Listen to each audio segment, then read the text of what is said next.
Halo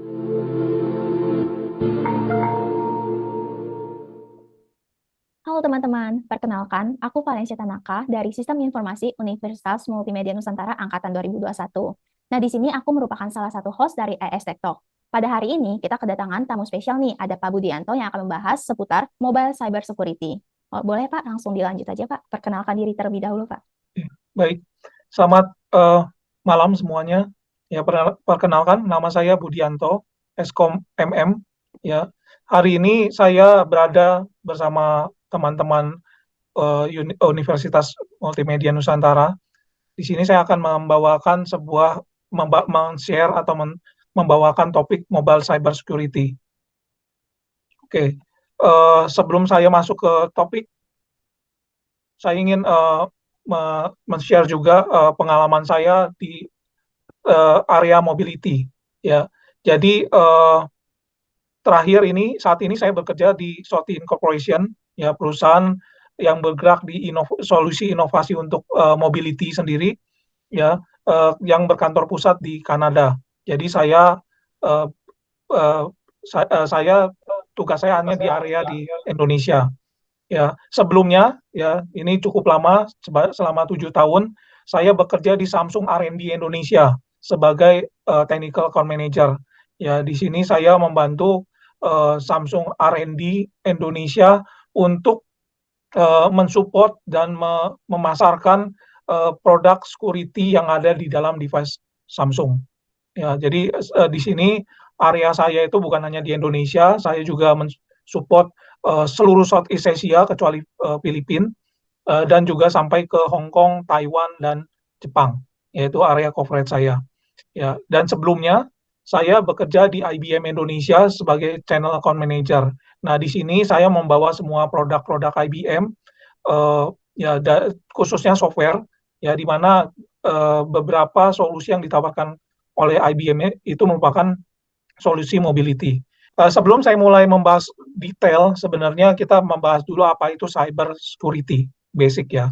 Ini saya ambil dari Wikipedia saja yang mungkin standar, tidak memihak ke satu brand tertentu atau satu universitas tertentu ya.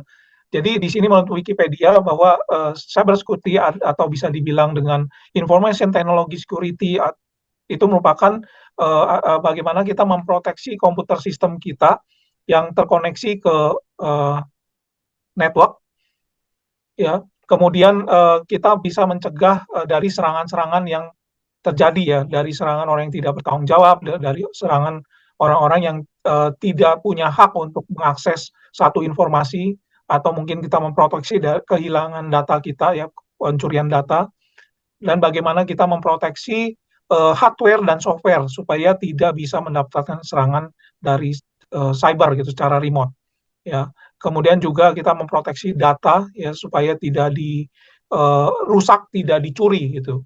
Jadi untuk mobile cyber security ini sendiri, ini kita melihat ada banyak serangan-serangan yang terjadi. Kalau di sisi attack itu ada phishing, ada spyware, ada ransomware, ada malware, ada adware ya, ada backdoor application gitu ya, yang bisa menyerang dari dalam. Kemudian juga kita ingin mencegah pencurian data ya. Kemudian dari network itu sendiri ya bisa terjadi serangan di internal network. Jadi bisa komputer saya menyerang mobile phone saya karena kita berada di satu jaringan gitu ya. Kemudian juga surveillance ini juga penting ya. Secara tidak sadar bahwa pada saat kita menggunakan mobile phone ya banyak resource yang bisa diambil oleh orang lain gitu ya. Bisa jadi audio kita bisa diambil gitu ya, kamera kita bisa dipantau. Jadi dia seperti memantau kita dari jarak jauh. Kemudian finansial, nah ini bisa mengakibatkan kerugian materi ya, di mana password kita bisa dicuri. Ini salah satu contoh ya. Yang pertama adalah Bluebond, Bluebond, namanya virus Bluebond. Ya, itu adalah tipe security vulnerability yang diakses melalui Bluetooth. Bluetooth ya, berarti kan kalau kita menggunakan smartphone, tablet itu sudah pasti ada Bluetooth. Ya, yang diserang apa? Yang diserang itu adalah Android, iOS, Linux, dan Windows. 4 4 OS ini adalah OS yang paling major digunakan oleh semua user, betul ya? Betul. Ya. Nah, ini sangat gawat ya. Hmm. Jadi dia akan menyerangnya itu melalui Bluetooth ya. Dan yang lebih tidak mengenakan lagi ya, jumlah device yang diserang itu sekitar 8,2 billion. Nah, jadi sebenarnya mobile cyber security ini saya bagi 4 sebenarnya. Oke, yang pertama adalah mobile physical security-nya ya. Nah, ini kalau saya jabarkan sangat banyak ya, sangat-sangat banyak hal yang harus diperhatikan di area sini. Karena kalau kita ngomong fisik ya, kenapa mobile security itu penting? Karena yang pertama adalah mobile phone, ya kita kalau pakai mobile phone, itu mudah hilang, mudah dicuri. Setuju ya? Mudah Benar. hilang, mudah dicuri. Hmm. Jadi bayangkan kalau misalnya fisikalnya itu Anda dicuri atau Anda ketinggalan di toilet mall gitu, ditemukan orang lain. Ya, yang Anda pikirkan adalah bukannya jangan jangan fisiknya, tapi informasi yang terdapat di dalam phone tersebut itu yang paling penting. Ya, Hmm. jangan sampai nanti dia bisa bisa tahu anak Anda gitu kan, bisa aja bisa terjadi tindak pidana yang lain ya, tindak pidana atau kejahatan yang lain. Ya, Hmm. modusnya bisa banyak hal. Ya. Nah, jadi fisikal ini adalah yang paling inti, yang paling besar ya. Tapi di samping itu kehilangan atau kecurian, nah kita bahas tentang physical secara common ya, anggap aja tidak hilang dan tidak kecurian. Ya, jadi yang pertama adalah kita bicara tentang device arsitektur dulu secara hardware ya. Hmm. Hmm. Nah, jadi yang pertama adalah yang menentukan adalah prosesor. Ya, prosesor itu prosesor yang ada di dalam device itu ada yang prosesornya itu secure dan ada yang tidak secure. Ya, ada beberapa prosesor yang memang sudah support security seperti Qualcomm ya, kemudian Samsung Exynos gitu ya, Apple. Nah, itu mereka menggunakan prosesor-prosesor yang sudah aman ya, karena mereka support namanya Trazon. Trazon itu adalah satu hardware yang dipakai untuk kita mengunci device kalau terjadi serangan ya, Hmm. tergantung prosesor. Kemudian biometrik features yang ada di dalam smartphone atau tablet. Ya, kita bisa menggunakan fingerprint atau face recognition atau iris. Kalau iris itu dia scan mata kita gitu ya. Karena mata kita itu sebenarnya adalah ada unsur biometriknya juga. Ya. Nah, apakah ini aman gitu ya? Karena ada banyak ya saya bukannya nyebut mendiskriminasi ya, seperti si Hmm. brand itu mereka di OS version tertentu eh, biometriknya itu tidak aman ya, tidak aman. Mereka bisa bahkan mengcapture biometrik fingerprint itu untuk ratusan orang. Padahal sebenarnya biometrik itu didesain untuk one to one dengan Hmm. pengguna gitu ya. Kemudian kita lihat di sisi hardware ada connection juga, ada mobile network, ada WiFi, ada Bluetooth. Juga kita bisa connect dengan kabel gitu ya ke PC ya, atau mungkin ke internet dongle gitu ya. Hmm. Kemudian ada sensor, gyroscope, ada accelerometer dan lain-lain. Ya, jadi ada banyak unsur uh, uh, hardware yang ada di dalam satu mobile phone. That's why kenapa mobile phone ini adalah hal yang krusial karena kita seolah-olah bisa melakukan banyak hal di situ, ya termasuk lokasi kita berada di mana gitu ya. Nah, itu bisa dipakai untuk keperluan pribadi atau mungkin juga perusahaan ya. Hmm. Kemudian hardware drivers. Ya, hardware drivers itu adalah bagaimana drivers itu dari hardware itu bisa terkoneksi ke application. Ya, ke application. Jadi ada interface-nya apa? Drivers. Nah, drivers-nya itu tidak banyak uh, uh, apa uh, software drivers yang bisa connect ke hardware. Itu juga mereka juga punya vulnerability. Ya, di mana bisa rentan serangan itu. Ya, salah satu contoh yang saya sebutkan Bluebone. Bluebone itu dia menyerangnya lewat Bluetooth. Apakah Bluetooth-nya yang salah? Bukan. Yang salahnya adalah hardware driversnya itu yang lemah, ya punya celah security. Kemudian dari arsitektur, apakah dia support cryptographic, ya, karena ini penting, ya. Jadi pentingnya kenapa? Karena kita kadang-kadang kita mau melakukan secure connection atau apa. Nah, ada beberapa banyak sebenarnya uh, mobile phone itu tidak dilengkapi dengan kriptografik yang kuat, ya secara hardware. Ya, nah itu dari sisi device arsitektur.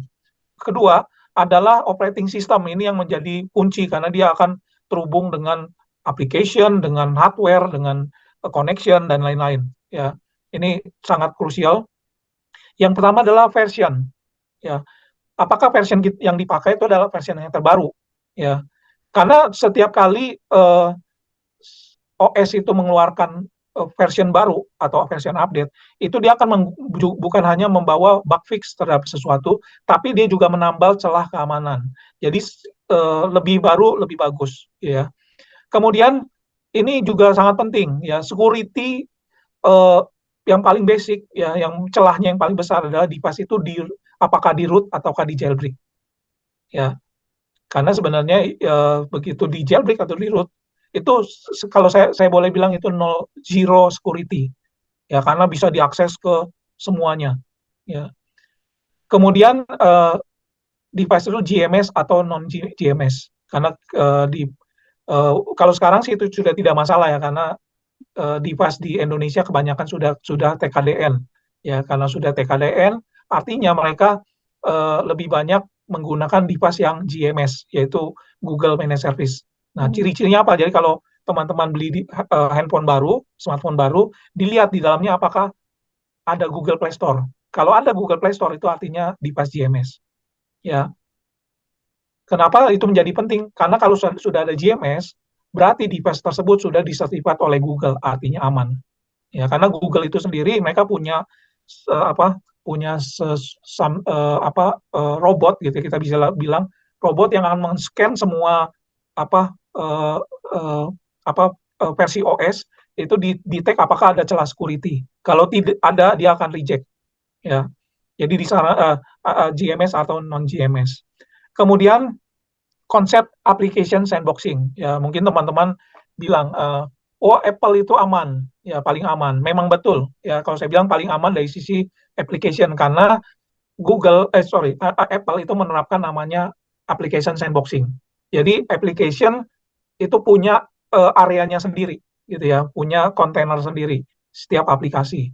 Nah, kalau Google bagaimana? Google dari awal dia tidak application sandboxing. That's why security-nya sangat-sangat lemah. Jadi mulai Android 9 ke atas, ya 9 dan ke atas, dia sudah menerapkan namanya application sandboxing. Ya, jadi sekarang teman-teman kalau mungkin sekarang pengguna Google, ya kalau dulu saya bisa ambil semua data WhatsApp saya, kan. Tapi sekarang data WhatsApp itu sudah disembunyikan ke sandboxing yang berbeda, ya ke kontainer yang berbeda, gitu.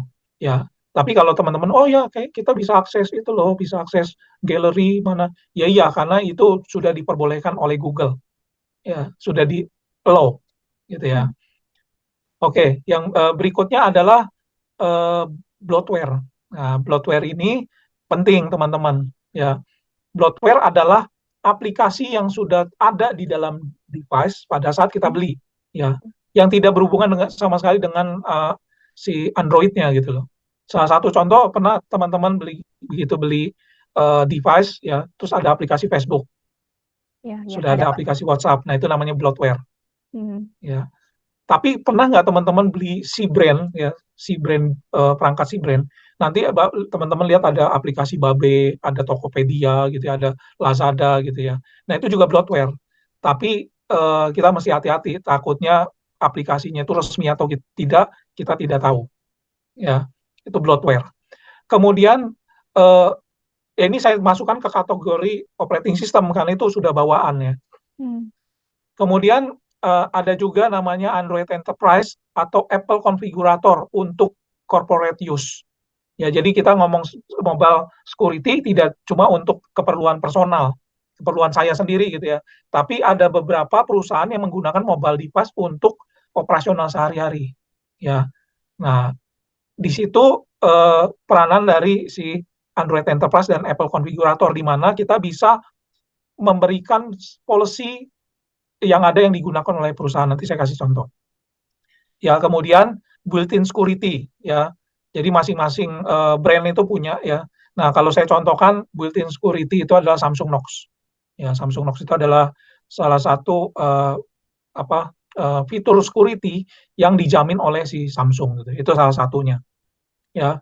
Kemudian juga kalau dia GMS ya Google Managed Service, device-nya ada Google Services-nya kita bisa bilang uh, ada yang namanya reset factory protection.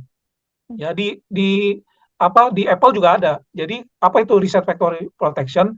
Jadi kalau misalnya device kita dicuri gitu ya, device kita dicuri, kita sudah set nih Google account-nya pakai email kita gitu ya, email masing-masing gitu. Nah, begitu dicuri hilang, nah yang dia pertama lakukan adalah dia coba reset factory device-nya. Ya, reset factory device-nya. Nah, apa yang terjadi? Dia akan diminta Google account yang sama. Jadi si user yang dapat device, si pencurinya atau yang menemukan device ya reset factory, dia masukkan pakai Google account dia, itu tidak akan bisa karena sudah diterapkan reset factory protection. Ya, jadi ini yang mungkin saya gambaran besar yang akan saya yang saya akan lihat solusinya seperti apa sih, baiknya seperti apa. Nah, jadi dari semua faktor tadi, ya solusinya apa? Ya, solusi yang kita harus lakukan supaya device kita aman. Yang pertama, rule pertama jangan jailbreak atau root device Anda. Gitu. Karena begitu di jailbreak di root zero security. Ya, yang paling tidak enak, Anda datang ke service center, Anda klaim ada kerusakan, Anda pasti akan ditolak karena Anda sudah melakukan jailbreak atau root.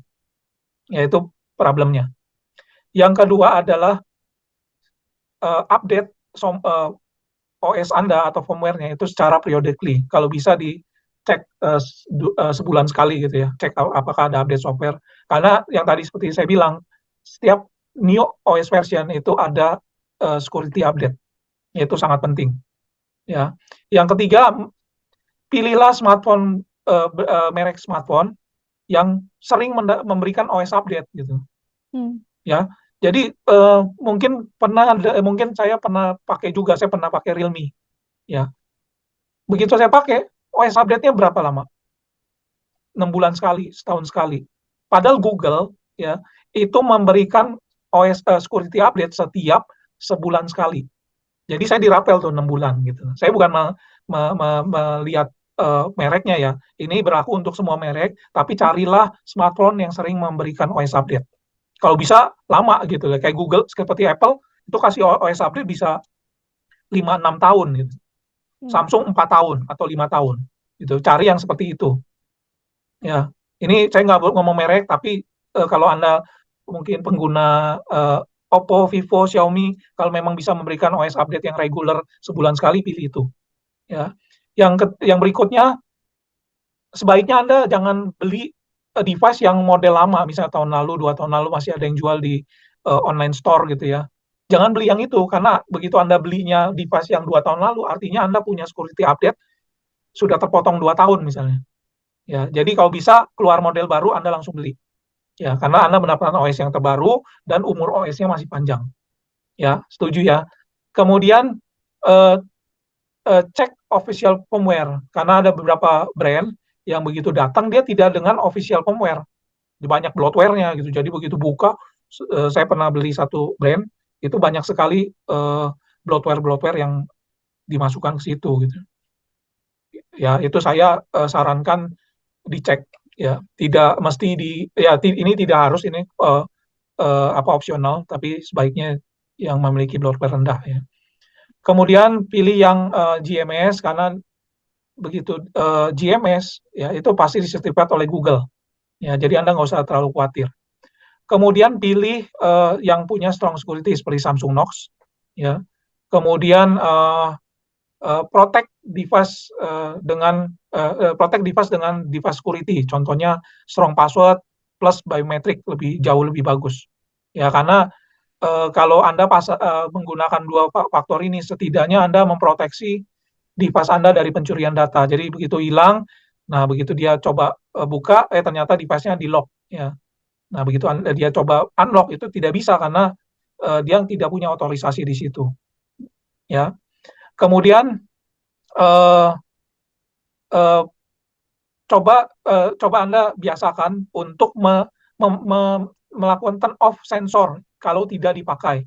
Jadi contohnya NFC, GPS itu kalau tidak dipakai Anda matikan karena itu bisa jadi Anda bisa mudah dipantau, Anda bisa melakukan transaksi yang tidak diinginkan, gitu ya. Nah, untuk corporate use, jadi kalau Anda menggunakan di mobile device untuk operasional perusahaan, ya sebisa mungkin Anda menggunakan mobile security untuk corporate, ya, dengan Android Enterprise atau Apple Configurator, di mana device tersebut bisa dikontrol, ada policy-nya. Contoh policy itu yang paling gampang, eh, apa Anda mematikan GPS, tidak boleh mematikan GPS. Loh, kok nggak boleh dimatikan? Ya karena dia pekerjaannya sebagai Sebagai kurir. Contohnya dia kurir, ya saya sebut salah satu ini contoh, misalnya kurir JNE gitu ya.